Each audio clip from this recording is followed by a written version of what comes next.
We're all familiar with the Disney version of a mermaid. You know, the redhead singing in the surf who rescues a drowning prince and somehow manages to make him fall in love with her without even having a voice. And I love that movie, but the mermaids in mythology and the ones in my books have a little more bite to them. Hi, I'm Sunay LaRue, author of the Mythical Menagerie series. I write contemporary fantasy because I absolutely love mythology, strange creatures, and finding bits of magic hiding in the real world. And from now on, that's what I want to explore on this channel too. So, welcome to my first creature feature. And since my new book, Hunter's Calling, comes out next Friday and features a rather dangerous encounter with a mermaid, this seemed like the perfect creature to start with. What I find interesting about mermaids is that stories about human-like water creatures appear all over the world, but they're definitely not all singing on rocks and dreaming about handsome princes.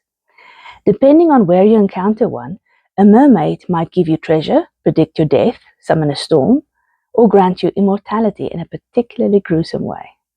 In Britain, mermaids weren't necessarily friendly either. They could appear as omens of storms, shipwrecks, and death.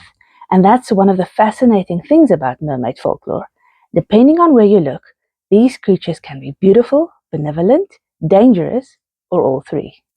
And then there are the mermaids of Asia, which are the ones I became particularly interested in while writing Hunter's Calling. In traditional Thai folklore, you find the Nang Nuik, and Thailand has its own famous mermaid too. Suvannamaccha, whose name means golden fish, appears in the Ramakien, Thailand's national epic, which was derived from the Indian Ramayana. In the story, an army is trying to build a causeway across the sea, and Suvannamaccha orders her underwater followers to steal the rocks and carry them away. Eventually, the man overseeing the construction follows them beneath the water, discovers Suvannamaccha, and, because it's mythology, naturally falls in love with her. But Japanese mermaids get even stranger. Records of strange, human-like aquatic creatures go all the way back to the 7th century. One was reportedly seen in a river in 619, although over time they became associated with the sea and were called Ningyos. And they weren't necessarily beautiful. And if you're picturing Ariel again, don't. A traditional Ningyo wasn't necessarily a beautiful woman with a fishtail. Some descriptions are much stranger. Essentially a fish with a human face, and one medieval account describes something with fine teeth and a face rather like a monkey. But what really fascinated me was what supposedly happened if you ate one, because the flesh of a Ningyo was said to grant extraordinary longevity. One of the best-known legends is that of Yao Bikuni, a young fisherman's daughter who eats the flesh of a Ningyo. There are lots of different versions of her story, but they generally agree on one thing. After eating the mermaid, she stops aging, which sounds like a pretty fantastic magical gift at first, until everyone around her continues to grow older. According to the legend, she remained young for centuries and lived for 800 years, which raises a rather interesting question. Is living that long actually a gift? That's one of the things I love about mythology. Magical creatures very often seem to offer humans something we desperately want. Wealth, beauty, immortality, a wish. But there's usually a catch. And that idea became particularly important when I created the world of my Mythical Menagerie series.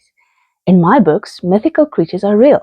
They exist alongside the human population, mostly hidden from us, and each species has its own traits and magical abilities. Which inevitably means there are humans who want to get their hands on that magic.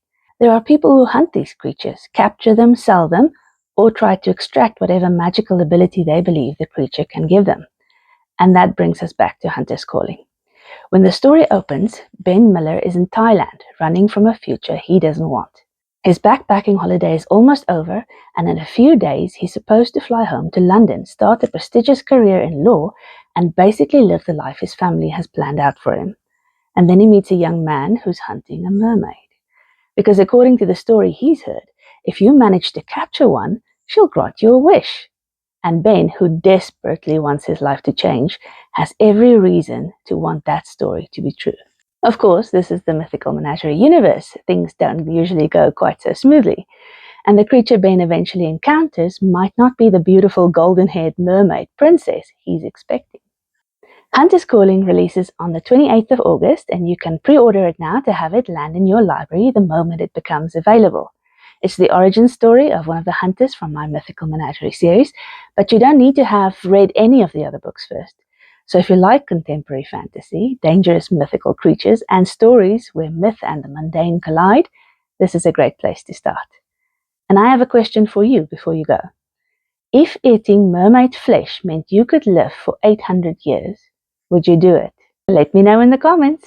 And if you enjoyed this creature feature, please subscribe because I'll be exploring more of the strange creatures, legends, and mythology that inspire my books every Friday. Thanks for watching, and I'll see you next time.